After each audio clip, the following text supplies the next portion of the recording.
আলোচনা করব class 12-এর third সেমের geography বিষয়ের একটি টপিক ভারতের জনসংখ্যা। এই পর্বে আমরা ভারতের জনসংখ্যা থেকে বিভিন্ন প্রশ্নগুলো সলভ করব এক্সপ্লেনেশন সহ। তো প্রথম প্রশ্ন হলো, which of the following is the most densely populated state in India? মানে ভারতের সবচেয়ে ঘন জনবসতিপূর্ণ রাজ্য কোনটি বা জনঘনত্বপূর্ণ রাজ্য কোনটি? মহারাষ্ট্র, উত্তরপ্রদেশ, বিহার না পশ্চিমবঙ্গ? এর উত্তর হবে বিহার। 2011 সালের আদমশুমারি অনুযায়ী বিহারের জনঘনত্ব প্রতি বর্গ কিমিতে ছিল 1106 জন। ভারতের মধ্যে এটা সর্বোচ্চ। এটি ভারতের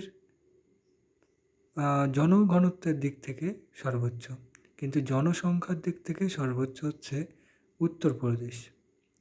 মহারাষ্ট্র জনসংখ্যার বিচারে দ্বিতীয়।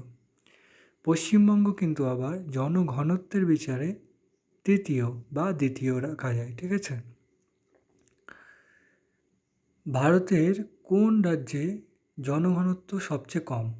আগে জেনেছি জনঘনত্ব সবচেয়ে বেশি ছিল বিহারে, এবার জনঘনত্ব কম। অরুণাচল প্রদেশ, হিমাচল প্রদেশ, রাজস্থান না গুজরাট?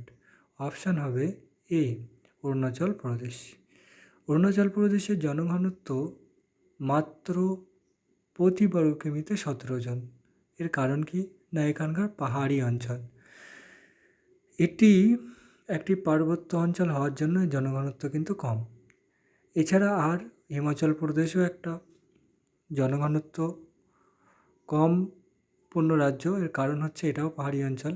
রাজস্থান কিন্তু সমতল ভূমি, কিন্তু এখানকার জনসংখ্যা অনেক কম, জনঘনত্বও কম আয়তনের তুলনায়। কেন? কারণ হচ্ছে মরুভূমির জন্য, ঠিক আছে? গুজরাট তুলনামূলকভাবে জনঘনত্ব এবং জনসংখ্যা বেশি। পরের প্রশ্ন, কোন বছরে ভারতের জনসংখ্যা প্রথম 100 কোটিতে পৌঁছায়? 1991 সাল, 2001 সাল, 2011 সাল, 2021 সাল?